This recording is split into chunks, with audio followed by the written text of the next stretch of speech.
you know, I live in Malaysia, so telling Chinese Malaysians that I've become a Muslim is really hard for them, because they'll be, you know, people will come up to me and be like, Sulim. They get really confused because there's my name and then there's the hijab, and then they were like, you're Sulim, but your name's Chinese. And especially Chinese, they'll be like, but why did you become Muslim? And then I'll be like, oh, because I like the religion.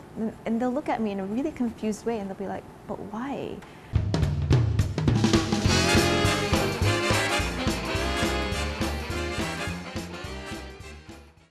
Like I said, I wasn't looking for a religion. I wasn't interested in religion. I just wanted to live my life. I was in uni at the time, and I was surrounded by, you know, the basic uni environment, which was, you know, a lot of clubbing, a lot of drinking. I was having the time of my life. I didn't care to look for some God. But for some reason, when this friend told me about Islam, I couldn't help but to listen. I couldn't help but to hear whatever he was saying was the truth. Because everything he was saying was so, at the time, my friend, he wasn't really practicing, but he was a Muslim because he grew up as a Muslim, so he knew what he was talking. You know, he knew what to tell me, because that was his belief. How old were you when you converted? Oh, I was 22. No, sorry, hold on. I was 21 when I converted. It was the age where in America you're allowed to drink. And when I told my friends that no, I'm not going to drink anymore, they're like, you know, but you just turned 21. How come you don't want to drink? And it was hard for them. It was hard for my non-Muslim friends to accept the fact that I was a Muslim, and I decided that I wasn't going to drink and I was going to eat pork. And they thought to themselves, she's going to cave in. She's going to cave in one day, and she can't. You know, she's going to want to start partying again and drinking again and eating pork again, you know, especially with my parents. Like, as soon as they found out that I was a Muslim, it was like, you can't have pork? Like, it was so hard. I don't think anything else was harder than the fact that I couldn't have pork. Like, that was it. I mean, the next phase was wearing the hijab, but the main thing was, you can't be a Muslim, you're Chinese, you have to have pork, you know? So that was the hard thing for them to comprehend, was that for the rest of my life, I was never allowed to eat pork again. I was in uni and I had a few friends who were Muslim, and one day one of my Muslim friends came up to me. I think we had a conversation about Islam, about God, and he actually brought up, like, he actually asked me, do you believe in God?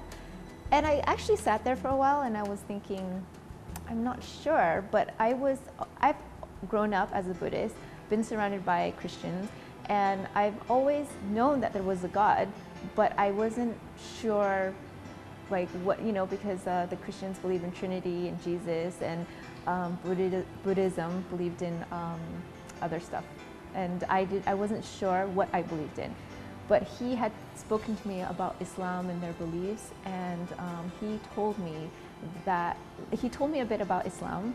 And then what happened was, he goes, listen, as a friend, can you make me one promise? And I said to him, okay, what is it? And he said, I want you to go home tonight, and whether you believe in a God or not, I want you to go home tonight and pray, and I want you to pray to a God, and I want you to ask him, God, if you exist, please show me. And that's exactly what I did. What do you think of your mom?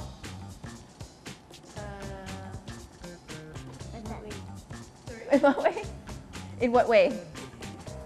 As a mother? As a mother, fierce. She's just laughing. Yeah, because she's agreed. Is your mom fierce? You can tell them I'm embarrassing. You can just say that. Oh yeah, she's embarrassing too. She's very embarrassing. Like, how embarrassing? Like at school when she drops us off, she dances. One time my friend recorded the whole thing and he was about to post on YouTube, but then I forced him to leave. So you know your mom is on YouTube now, right? She's kind of a cool mom. You know that? Not really. No. All she does is fashion Fashion? and always black and white. But do you love his family? Yeah. Why? Because, You have a family.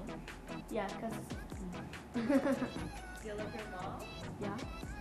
What do you love most about your mom? She always gives us food. Yeah, she cooks for us. Yeah, She's very healthy. we're very healthy. Very good, but very healthy. That's why her friends are healthy, like Auntie Asma. In the back! Where are your other two kids? Oh, here. There you go. Oh, they're here. Asia! Yeah, They come. can come in here. Come. Baby, come.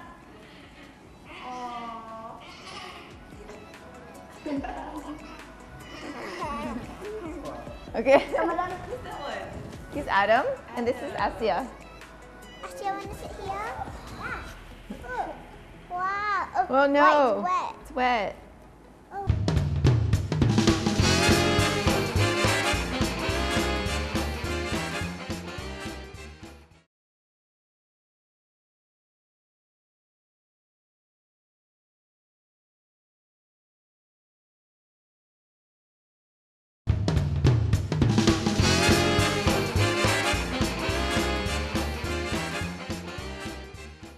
Normally I'm a very private person.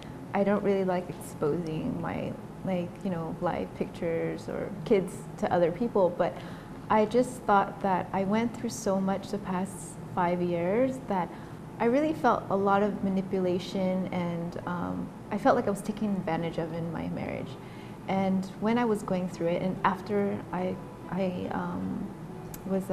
after I got a divorce, I found out a lot of women were going through what I was going through, and it's such a taboo to talk about, polygamy and how husbands can have a second wife. But it was such a sensitive topic, and it was happening. A lot of this was happening either secretively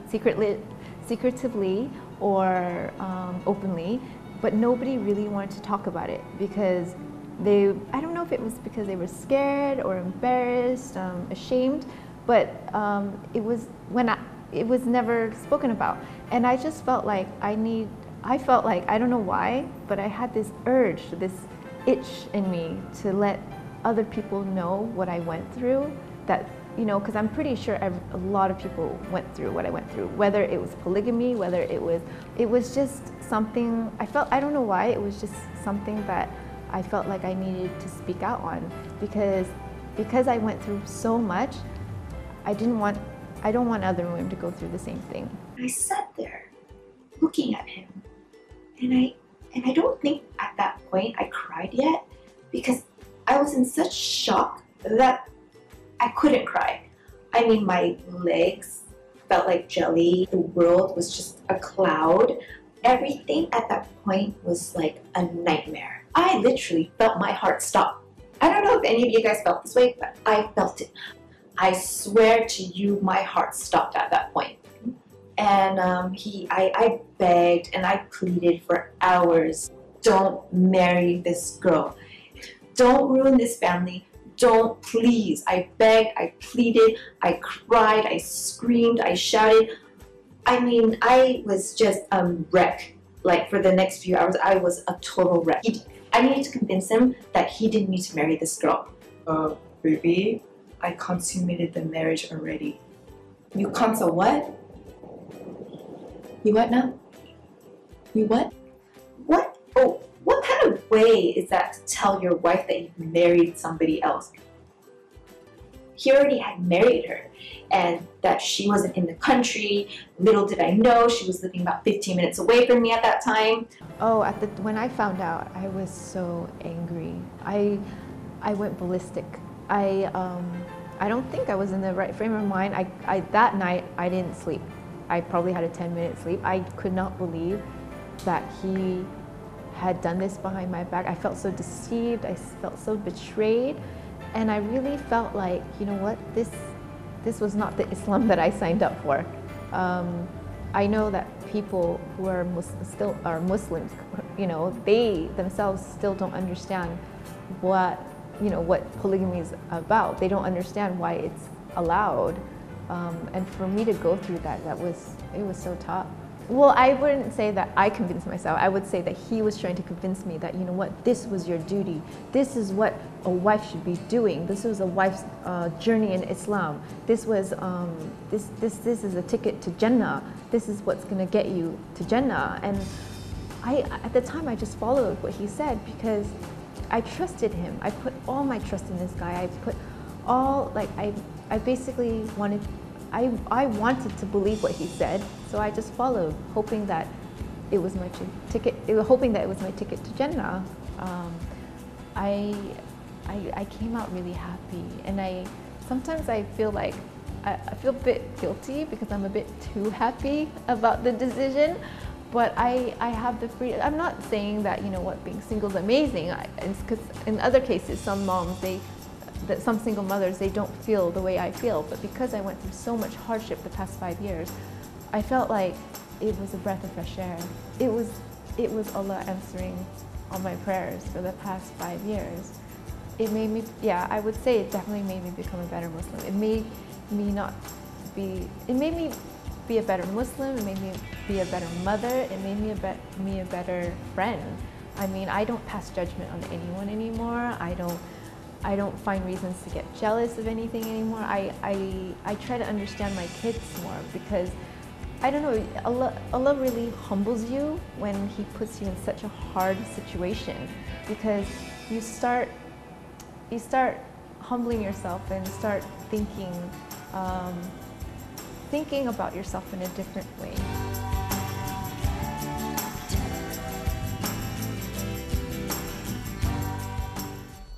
I first found out about SIU LIM on Instagram. On her page, she posted a video titled My Polygamy Story, and I thought that was really interesting. I scrolled further down and was reading about her and her story and the things that she went through, and I thought, oh, this girl is really, really strong for you know, sharing about her personal life to her followers. And I think in a world where we share a lot of things on social media, we still try to portray ourselves as perfect, and we like to post only, you know, like the happy stuff and, you know, things that may make us look like our lives are perfect. But not SIU LIM. She posted about things that are real, about the hardships that she was going through at that time. What's even more interesting is that SIU LIM is a Muslim revert. So she found Islam at an age where she wasn't even looking for a religion. So I think that's the beauty of Allah, or, you know, God, or religion and faith, where sometimes it finds you rather than you find it.